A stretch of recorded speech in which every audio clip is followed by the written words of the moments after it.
So we're going to talk about the black female body. In order to start with the black female body, let's just look at the female body in entertainment. So Britney Spears, Miley Cyrus, Katy Perry, and Nicki Minaj, they're all selling sex through their songs. The images that people want to look at, men and women. This draws eyes to screens and eyes to videos. And this is the way how women's bodies are exploited by the music industry. Um, Having a little experience in the music industry, it doesn't take a rocket science. The music industry sells sex, especially some genres more than others. You know, hip hop, R&B, rock. The sexy woman always brings eyes to TV sets. Also, explaining the gap between liberty and slavery. So here's a story about Hottentot Venus Sarah Bartman. So after several years of being exhibited in Paris and London as the Hottentot Venus, Sarah Bartman, a Kauai woman from what is now South Africa, dies. In the London exhibit, she is displayed caged, rocking back and forth to emphasize her supposedly wild and dangerous nature. She wears a tight fitting dress whose brown color matches her skin. In order to do so, she leaves her cage and parades before the audience, who seem fascinated with what they see as her most intriguing feature, her buttocks. Some in the audience are not content to merely look. One eyewitness recounts with horror how Bartman endures poking and prodding as people try to ascertain for themselves whether her buttocks are real. In the context of popular London shows that display as forms of entertainment, talking pigs, animals, monsters and humans, oddities such as the fattest man on earth, midgets, giants, and similar freaks of nature, these reactions to Bartman's exhibition are not unusual. Upon Sarah Bartman's death, George Cuvier, one of the fathers of modern biology, a scientist, claims her body in the interest of science.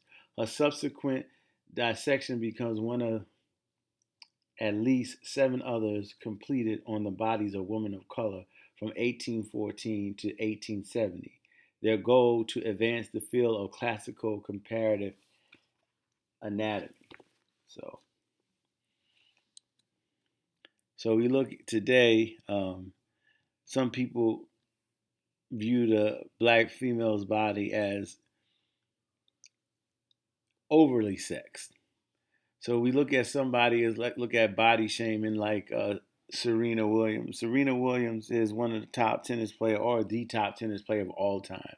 It can be argued, but she is body shamed. She doesn't get the endorsements that other athletes get, particularly other white female tennis players, because they don't view her as a sexual commodity. You know, they think she's too masculine in how she looks. So you can even see down here where this lady says her arms look like a dude's, and I'm curious as to how many times a day that she shaves.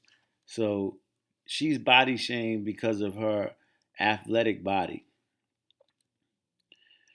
So trials of female slaves and abuse. So during slavery, black women were possessions. They were property. Um, Slave owners did what they wanted to black slave women. So black sexuality was redefined as uncivilized.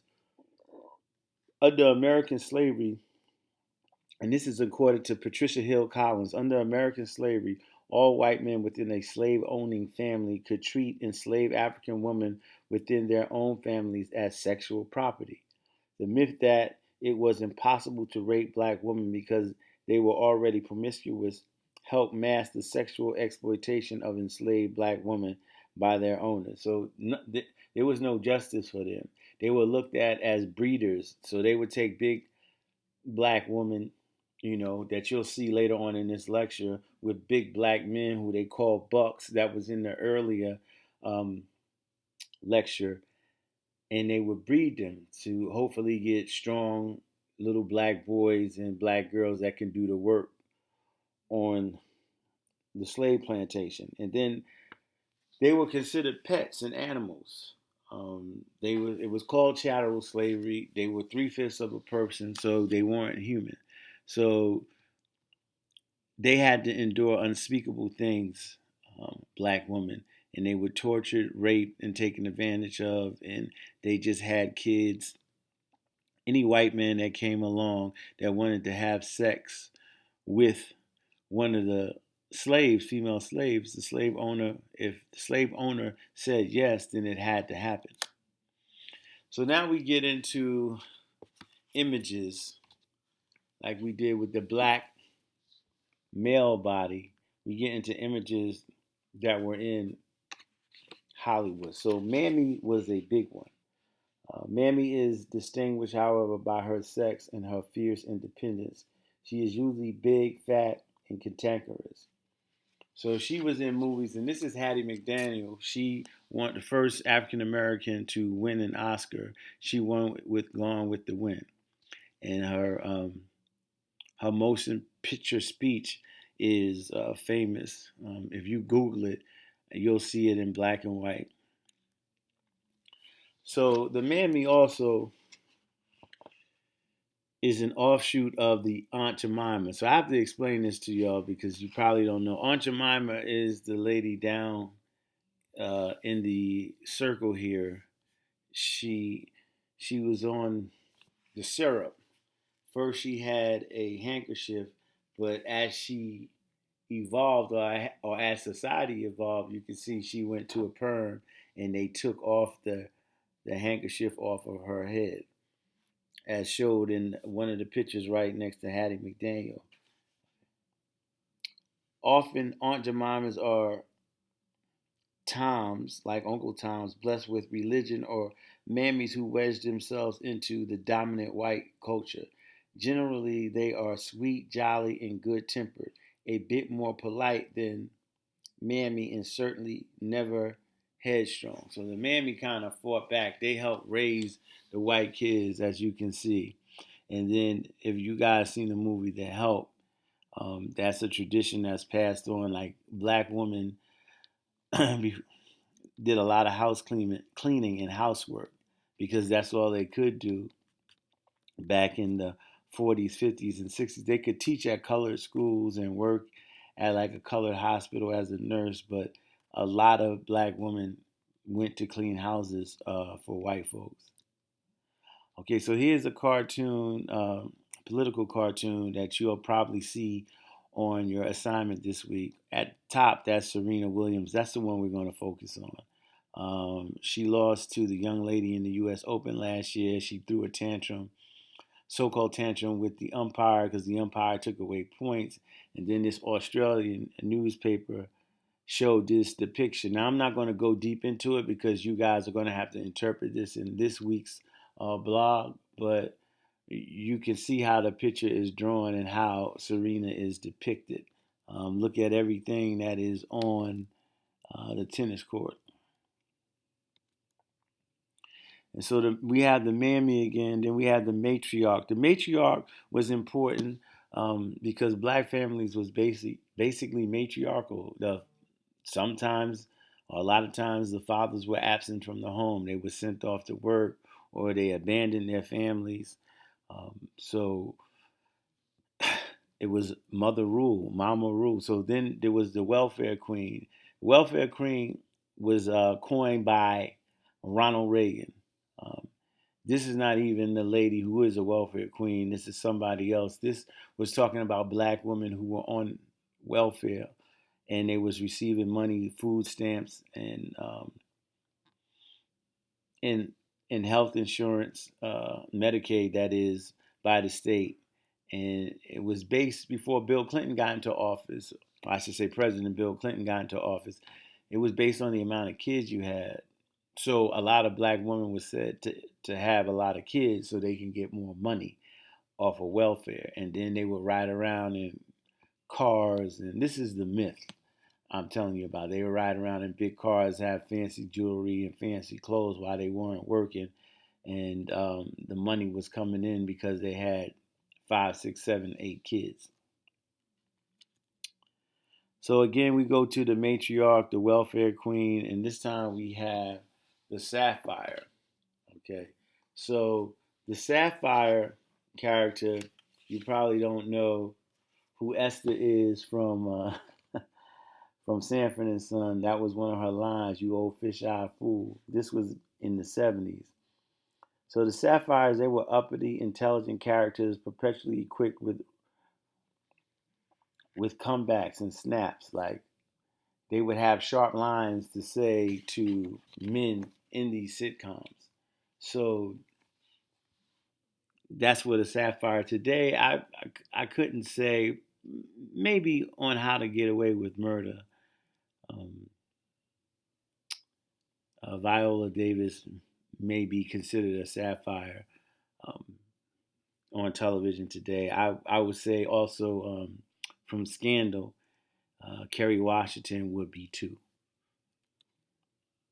So again, Mammy, matriarch, welfare queen, sapphire. Then we get to the black lady who is sophisticated, intelligent, and it's not a bad stereotype. Like she has reached the pinnacle uh, of her arc as a character from Mammy to Black Lady. But then we have like the Jezebel. She's non-racialized, who is strong-willed, a Southern belle. Her significance among the mulattoes discussed here is that the Jezebel character later became associated with stubborn, manipulative, lascivious black women. That's the black woman that's rolling her neck, putting her hands up, talking. There's a Saturday Night Live special when the girl says "be gone," and I'm not on video, so you don't see what I'm doing, but I'm gesticulating with my neck and my hands.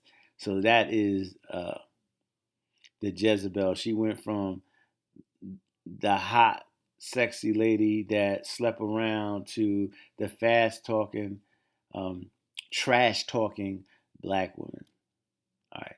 So here are some people. You probably don't know these folks, but Eartha Kitt, the one in the middle, I told you she is the original Catwoman, actually, from Batman and Robin on television. And then Dorothy Dandridge.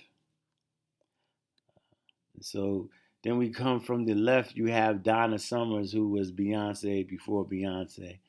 You have Tina Turner, and then we have Riri, or Rihanna, as they call her. So these are sort of your sapphires or your Jezebels in entertainment. Smart, sexy, and fast talking. So last, this was a picture of Monet Davis. She's an athlete. You can look at her at Title IX. Right now she attends Hampton University, but a long time ago, not too long, maybe 2000, I don't know, 13, something like that. She was pitching in the Little League World Series, and she did well. But the last game, she lost. The team beat her pretty badly, and then you have this guy from Bloomsbury University named Joey Castleberry, and he responded to the news about they were doing a movie about her, and they were like, he stated, "What a joke." He tweeted, "That slut got rocked by Nevada." So, I mean, these are things that are hurled toward black women, but they're hurled toward women. Um, like the soccer team that just scored all the goals, they were chastised for over celebrating. I do believe that they over celebrated. Like when you're up, I think by like 10, 11, nothing. I think that you don't have to be that demonstrative. But anyway, this ends the Black Female Body Lecture.